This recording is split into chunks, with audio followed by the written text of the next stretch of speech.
Hi friends, మనం పెళ్ళిళ్ళకి వాటికి వెళ్తూ ఉంటాం కదండీ!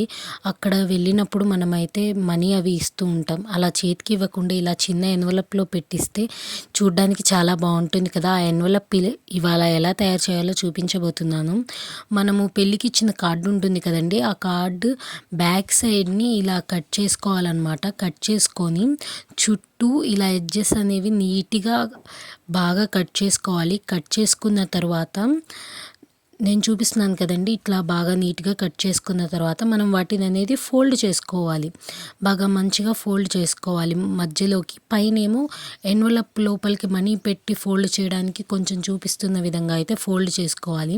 ఫోల్డ్ చేసుకున్న తర్వాత ఇప్పుడు ఈ ఎన్వలప్‌ని మనము ఒక గమ్‌తో అయితే అతికించేద్దామండి. ఈ సైడ్స్ గమ్‌తో అంటించేద్దాము. గమ్‌తో అంటించి కొంచెం సేపు పక్కన అనేది పెట్టుకోవాలి. ఎందుకంటే ఆ గమ్ అనేది బాగా ఆరాలి కదా!